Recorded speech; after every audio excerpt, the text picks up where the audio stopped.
அனைவருக்கும் வணக்கம். இந்த வீடியோ பதிவில் நம்ம பார்க்க போகிறது, உங்களுக்கு ரொம்ப பிடிச்ச நபர், நல்லா பேசிகிட்டு இருந்த நபர் சடனாக கோவப்பட்டுட்டாங்க, ரொம்ப கோவமாக இருக்காங்க, வேண்டா வெறுப்பில் இருக்காங்க, பேசவே பிடிக்கலை அப்படின்னு உங்களை பிளாக் பண்ணி வச்சுருக்காங்க, பேசி ரொம்ப நாள் ஆயிடுச்சு, உங்களால் அவங்கக்கிட்ட பேசாமல் இருக்க முடியலை, அவங்களுடைய வாய்ஸை கேட்கணும் போல் இருக்குது, அவங்கள பார்க்கணும் போல் இருக்குது, இந்த மாதிரி ஒரு ஏக்கத்தில் நீங்கள் இருக்கீங்க அப்படின்னா எப்பேற்பட்ட நபராக இருந்தாலும் சரி 1 மணி நேரத்தில் உங்களை தொடர்பு கொள்ளுவாங்க.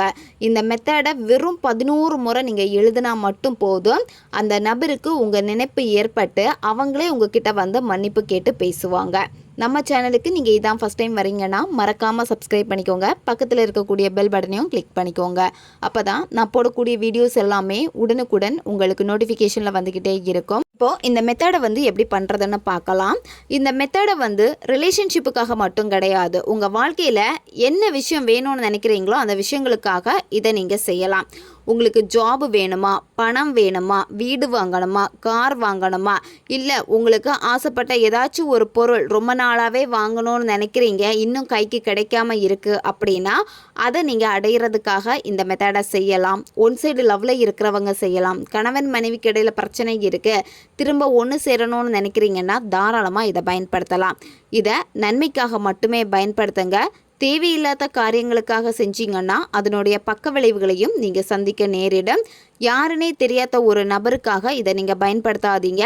நீங்கள் 2 பேரும் லவ் பண்ணியிருக்கணும், 2 பேருக்கு இடையில வந்து பேச்சுவார்த்தை இருந்து நல்ல பாண்டிங் இருக்கணும். அப்படி இருக்கிறப்ப மட்டும்தான் இது வந்து வேலை செய்யும். உங்கள் பிரச்சனைகளுக்கு தகுந்த மாதிரி அதை சரி பண்ணுறதுக்கான மெத்தட்ஸ் வந்து ரெடி பண்ணி கொடுக்குறோம். தேவைப்படுறவங்க இன்ஸ்டா அல்லது மெயிலில் வந்து காண்டாக்ட் பண்ணுங்கள். வீடியோ ஸ்க்ரீனில் வந்திருக்கும் டீட்டெயில் செக் பண்ணிக்கோங்க. இந்த மெத்தடை நீங்கள் எந்த டேயில் வேணாலும் ஸ்டார்ட் பண்ணலாம்.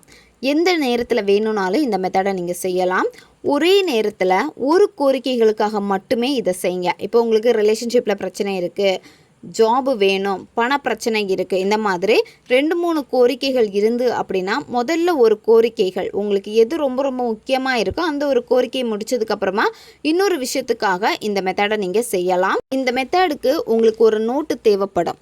ஆல்ரெடி நீங்கள் லா ஆஃப் அட்ராக்ஷனுக்கு தனியாக நோட் ஏதாவது பயன்படுத்திகிட்டு இருக்கீங்கன்னா அதுவே நீங்கள் பயன்படுத்திக்கலாம். அப்படி இல்லைனா ஒரு புதிய பிளைன் நோட்டு வாங்கிக்கோங்க. ரிலேஷன்ஷிப்பில் இருக்கிறவங்க ரெட் கலர் பென் வந்து பயன்படுத்திக்கோங்க. நண்பர்களுக்காக செய்கிறீங்க, வேறு பர்சனுக்காக செய்கிறீங்க அப்படின்னா ப்ளூ கலர் பென் வந்து பயன்படுத்திக்கோங்க. பெற்றோர் குழந்தைகளுக்காக, குழந்தைகள் பெற்றோர்களுக்காக செய்கிறப்ப ப்ளூ கலர் பென் வந்து பயன்படுத்திக்கோங்க. கணவன் மனைவிக்கு இடையில் பிரச்சனை இருக்குது, ஒன் சைடு லவ்வில் இருக்கிறவங்க இதை செய்கிறீங்கன்னா நீங்கள் ரெட் கலர் பென் வந்து பயன்படுத்திக்கோங்க. ஜாபுக்காக இதை செய்கிறீங்கன்னா க்ரீன் கலர் பென் வந்து பயன்படுத்திக்கலாம், அல்லது ப்ளூ கூட நீங்கள் பயன்படுத்திக்கலாம். பணத்தை ஈர்க்கிறதுக்காக நீங்கள் க்ரீன் கலர் பென் வந்து பயன்படுத்திக்கோங்க. பிற தேவைகள் இருக்குது அப்படின்னா ப்ளூ கலர் பென் வந்து பயன்படுத்திக்கோங்க. இந்த மெத்தடை அமைதியாக உட்காந்துட்டு தான் நீங்கள் செய்யணும். மைண்டு வந்து ஒருநிலைப்படாமல் இருக்குது அப்படின்னா இதை செஞ்சும் உங்களுக்கு பிரயோஜனம் கிடையாது. எப்போவுமே ஒரு மேனிஃபெஸ்டேஷன் செய்கிறப்ப மனம் ஒருநிலைப்பட்டு இருக்கணும். கவனம் எல்லாமே நீங்கள் செய்யக்கூடிய அந்த மெத்தட்ஸில் மட்டும்தான் இருக்கணும். அப்படி இருந்தால் மட்டும்தான் 100% நீங்கள் வெற்றி அடைய முடியும். இந்த மெத்தடை செய்கிறப்ப யாரும் டிஸ்டர்ப் பண்ணாத மாதிரி பார்த்துக்கோங்க. ஃபஸ்ட்டு வந்து ப்ரீத்திங் எக்ஸசைஸ் பண்ணுங்கள். மெதுவாக மூச்சை ஆழமாக உள்ளே இழுத்துட்டு 1 செகண்ட் ஹோல்டு பண்ணிவிட்டு வாய் வழியாக மெதுவாக மூச்சை வெளியே விடுங்க. இந்த மாதிரி 10லேருந்து 15 வாட்டி நீங்கள் இந்த ப்ரீத்திங் எக்ஸசைஸ் பண்ணணும். பண்ணிவிட்டு அதுக்கப்புறம் என்ன செய்யணும் அப்படின்னா உங்களுக்கு என்ன தேவை இருக்கோ அது நடந்து முடிஞ்ச மாதிரி மனசில் நினச்சிக்கோங்க. நீங்கள் விரும்பக்கூடிய நபர் இப்போ உங்ககிட்ட பேசிட்டாங்க, அவங்களுடைய காதல், அன்பு அது மட்டும் இல்லாமல் எப்போவுமே உங்களை தேடி தேடி வராங்க, நீங்கள் என்ன ஆசைப்பட்டீங்களோ அந்த விஷயம் நடந்து முடிஞ்சிடுச்சு அப்படின்னு அதை ஹாப்பியாக நினச்சிக்கோங்க. வேலை வேணுமா, நீங்கள் ஆசைப்பட்ட அந்த வேலை உங்களுக்கு கிடச்சிருச்சு, அதை நீங்கள் மனசில் வச்சுக்கோங்க. பணம் வேணுமா, எவ்வளோ பணம் நினச்சிங்களோ அந்த பணம் உங்கள் அக்கௌண்ட்டுக்கு கிரெடிட் ஆகிடுச்சு, உங்கள் கடனெல்லாம் தீர்ந்துடுச்சு அப்படின்னு நினச்சிக்கோங்க. இந்த மாதிரி தான் உங்களுக்கு என்ன வேணுமோ அந்த விஷயம் நடந்து முடிஞ்சிடுச்சு, ஆசைப்பட்டது கையில் கிடச்சிடுச்சு அப்படின்னு நினச்சிட்டு இந்த ஸ்விட்ச் வேர்டை வந்து எழுதணும். நம்ம பார்க்க போகிறது ஸ்விட்ச் வேர்டு தான். ஸ்விட்ச் வேர்டு எல்லாமே வந்து சிங்கிள் வார்த்தையில் தான் இருக்கும். அந்த ஒவ்வொரு வார்த்தைக்கும் வந்து ஒவ்வொரு வைப்ரேஷன் வந்து இருக்குது. அதை உணர்ந்து வந்து நீங்கள் எழுதுகிறப்பவே இது உங்களுக்கு ஈஸியாக வேலை செய்யும். இந்த ஸ்விட்ச் வேர்டை எழுதுகிறப்போ வாயில் ஒரு முழு கிராம்பு போட்டுக்கோங்க. வலது பக்கமாக போட்டுக்கோங்க, கடிக்க வேண்டாம், சும்மா வாயில் ஓரமாக போட்டுக்கிட்டால் போதும். கிராம்பை வாயில் போட்டு இந்த ஸ்விட்ச் வேர்டை நீங்கள் எழுதுகிறப்போ இன்னும் சீக்கிரமாக வேலை செய்யும். மந்திர ஜபங்கள் செய்கிறப்ப வாயில் கிராம்பு போட்டுட்டு செய்கிறப்போ அது சீக்கிரமாக சித்தியாகும்.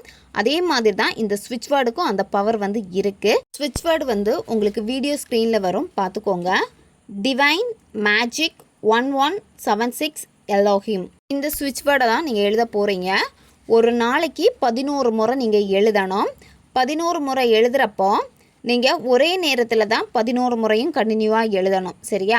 காலையில் தூங்கி எந்திரிச்ச உடனேயே இந்த ஸ்விட்ச் வேர்டை நீங்கள் எழுதலாம். நைட்டு தூங்க போகிறதுக்கு முன்னாடி இந்த ஸ்விட்ச் வேர்டை எழுதலாம்.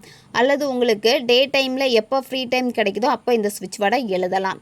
ஸ்விட்ச் வேர்டை எழுதுகிறப்போ உணர்ந்து நீங்கள் எழுதணும். என்ன வேணுமோ அது உங்களுக்கு கிடச்சிடுச்சு அப்படின்னு மனசில் ஹாப்பியாக நினச்சிட்டு இந்த ஸ்விட்ச் வேர்டை வந்து நீங்கள் எழுதணும்.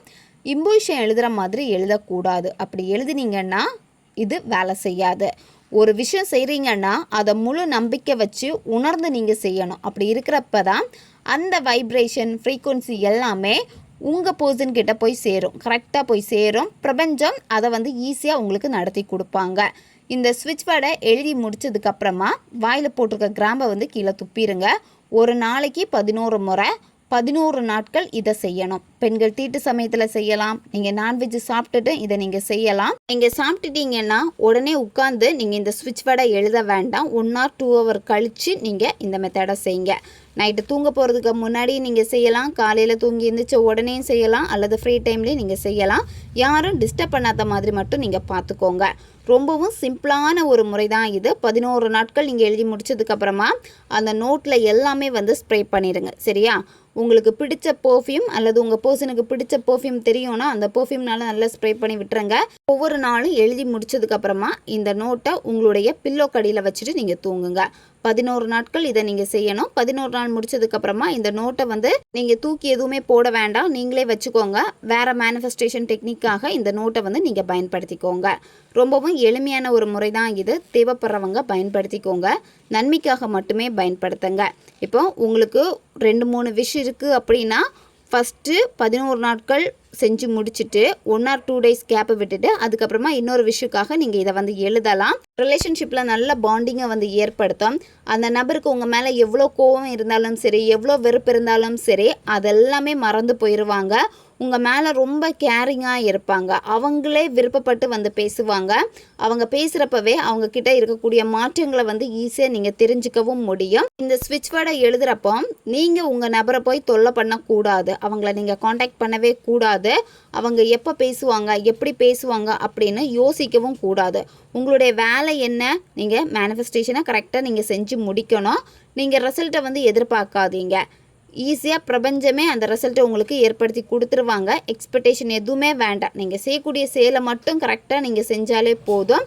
உங்கள் நபர்கிட்டையும் இந்த மாதிரியான ஒரு மெத்தடை செஞ்சுருக்கேன்னு நீங்கள் சொல்லக்கூடாது. ஓகே காய்ஸ், தேவைப்படுறவங்க இதை பயன்படுத்திக்கோங்க. உங்களுடைய நண்பர்களுக்கும் இதை ஷேர் பண்ணுங்கள். அவங்களுக்கும் இது உபயோகமாக இருக்கும். அடுத்த ஒரு வீடியோ பதிவில் சந்திக்கலாம். நன்றி.